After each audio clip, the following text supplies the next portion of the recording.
solutions that can happen when you are solving a system. So most of the systems we have are going to be two equations. They can get bigger and you can have more equations, and then there'll be more solutions that you have to look for as well.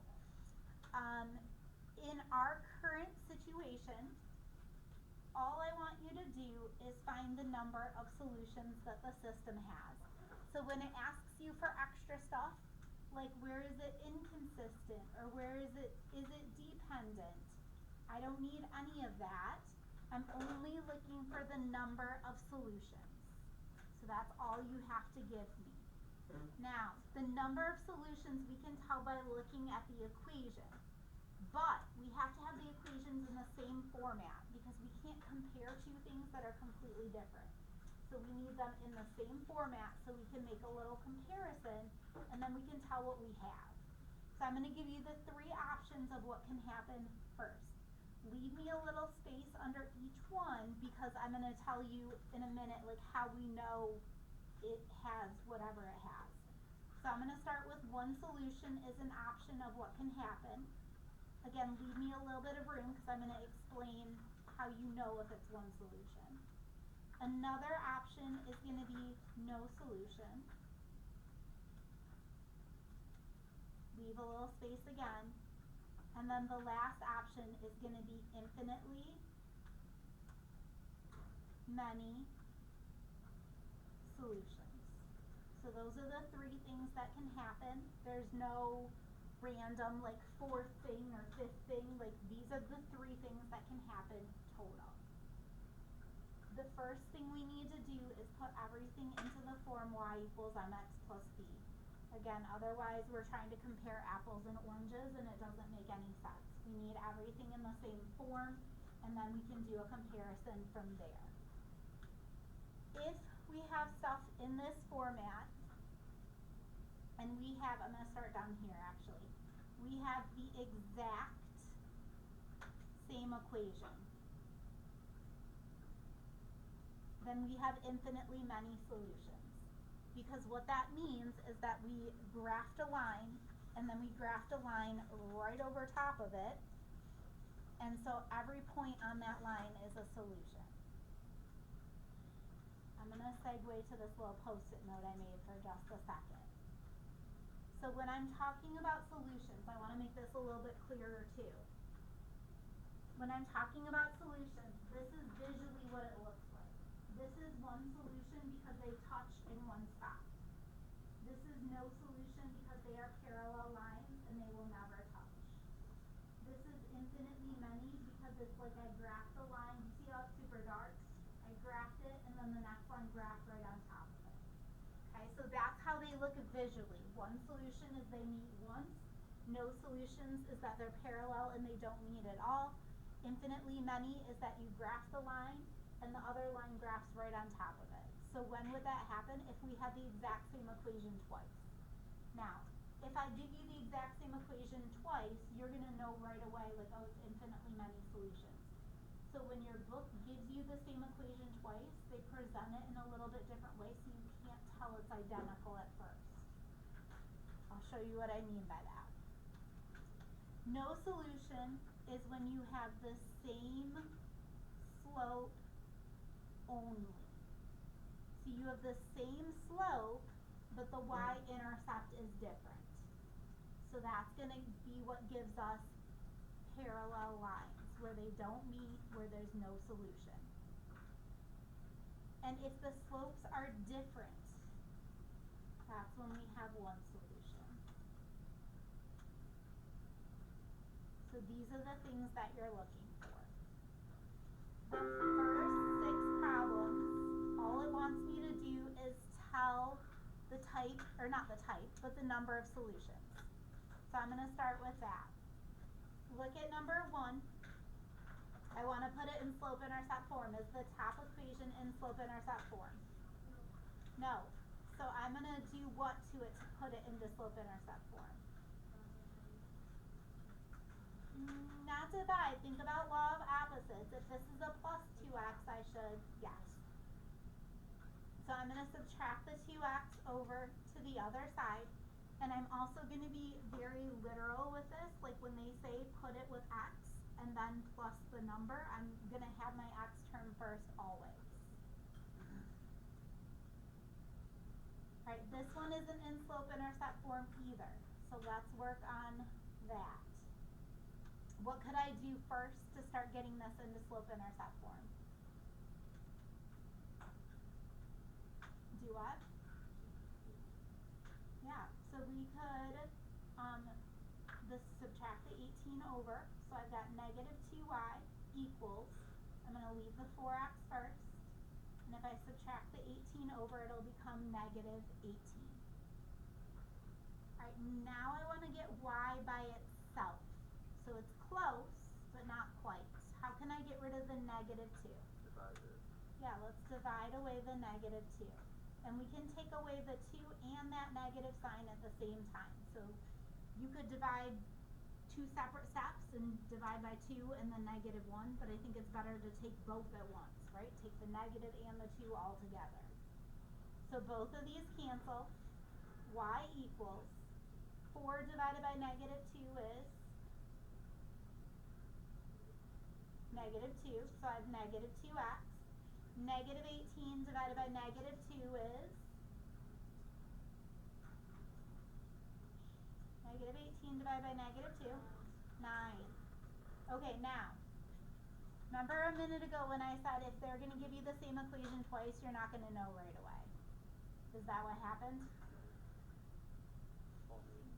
Do we have the same equation twice? Did you know right away that was going to happen though? You did? Okay. Well, you have an eagle eye for that then. Okay, so we have the same equation twice. So what do I have? What situation? Number 3, I have infinitely many solutions.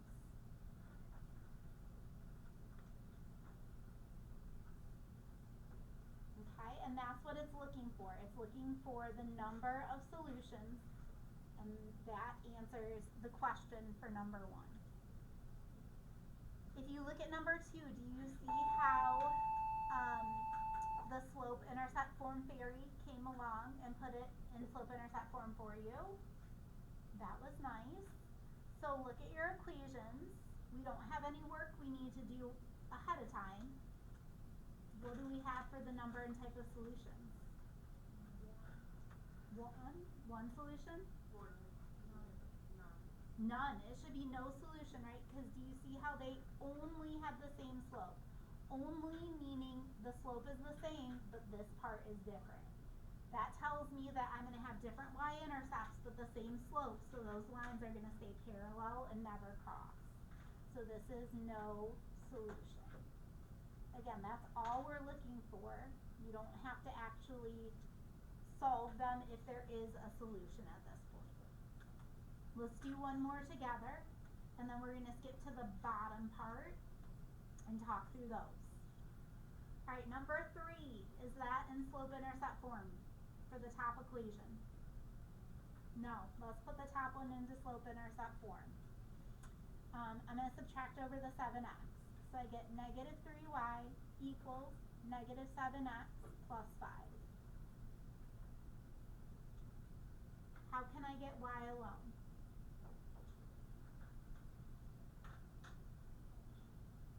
Do what? Yeah, let's divide away the negative 3. Alright, so this one is going to be y equals a negative divided by a negative is what type of number? Positive. So I have 7/3 x, and I'm just going to leave it as a fraction. And then I can write plus negative 5/3, or I can write minus 5/3, whichever. It's kind of a tomato-tomato situation. You can have either. Alright, the bottom one's easier to put into the correct form. What's the only thing I need to do to the bottom one? Sorry for the interruption.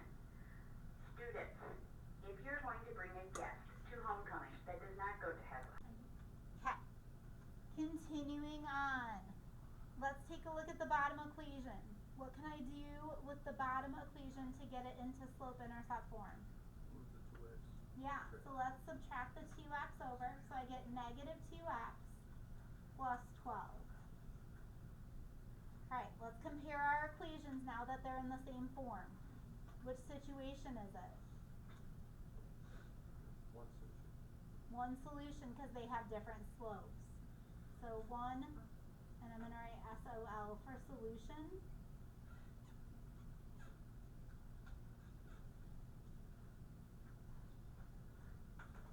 That'll be my abbreviation.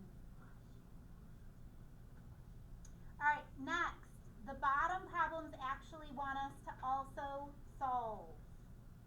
So down here, we need to find the number and type, but we're solving for the solution as well if there is one. Okay, so let's look at number 7. Is the top equation in slope-intercept form? No. No.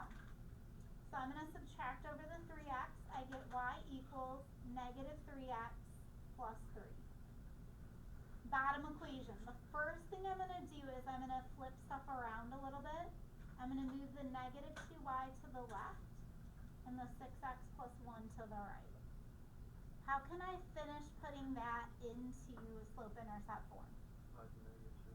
Yeah, let's divide away the negative 2. And again, you have to divide everything. You can't pick and choose. It has to be everything because it's an equation. These cancel. Y equals 6 divided by negative 2. Negative 3. There's my x. And then I can put plus negative 1/2 or I can put minus 1/2. It doesn't matter which. Okay, step back and take a look. What situation is this? One solution. No solution. Why?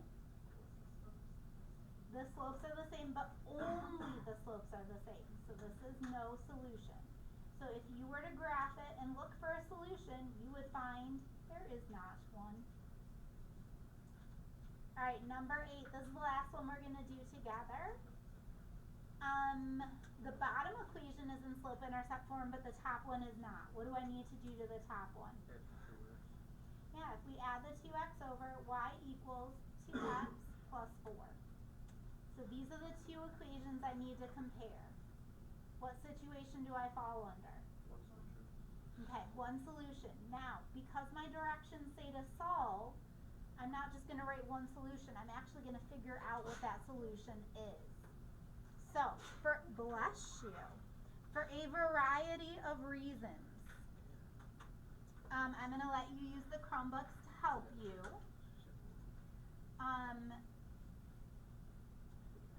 So with the Chromebooks, it's going to help you graph. Part of the reason that I'm letting you use the Chromebook to help you graph is because we already tested over graphing. So we already graphed lines and went through that process. So that should be something we're capable of doing. Also, if two lines intersect, but they intersect at, let's say, like negative 95, are you necessarily going to plug in that point? So it's hard sometimes to find where they intersect. So this is another reason why I'm going to let you use the Chromebook. Alright, now, I'm going to show you how to sign in to Desmos like we would do on a quiz or a test day. Okay, if you have already logged in and you've done the stuff, that's fine. I'm going to show you how to get in as if we were taking a quiz or a test. Do you see down here where it says apps? I'm going to click on apps. And then I'm going to go to Desmos Graphing Calculator and it's going to take me right there. The reason that I like you to do it this way is because then you can't open up like a web browser and search like, how do you solve this problem for me, please? And so this is how you're going to use Desmos. So usually when I give you a test where you can use Desmos, I kind of take my little roly-podium and I go hang out in the back so I can make sure that we're just all using Desmos and nothing else. If you are logged in, open up a blank Google browser and go to type in Desmos Graphing Calculator. So if you already are logged in, that's fine. Type in Desmos Graphing Calculator and hit enter and it should be the first thing that pops up for you. It should have a green icon. Okay? Alright, so what we're gonna do is we're gonna find the solution. We know there's one, but where is it? Let's find it. Alright, so I'm gonna type in my equation. My equation was y equals 2x plus 4 for the first one. And I'm gonna hit enter. Do you see how it gave me a little red squiggly right here? Well, the squiggly's white, but the circle's red. That means that it's gonna graph that line in red, so it's gonna color code things, which is also nice. The other equation is y equals negative 3x minus 6. Do you see how it gave me a second line and also color coded that one? It doesn't matter which order you type the lines in. I could have typed this one first and then this one as my second. It really isn't going to make a difference. Alright, now, do you see how it shows me the point of intersection? That's nice, isn't it? So I'm going to write that down because that's truly my solution at negative 2, 0. So my solution for this one is negative 2, comma 0. So when you have a solution, it's going to be written as an ordered pair, this being the solution in terms of x, and then the 0 being your value for y. So I'm going to have you finish this worksheet for homework. Does this make more sense than yesterday? Okay. So you're going to do 4, 5, 6, and then you're going to do 9 through 12. Now, there's a problem on the back.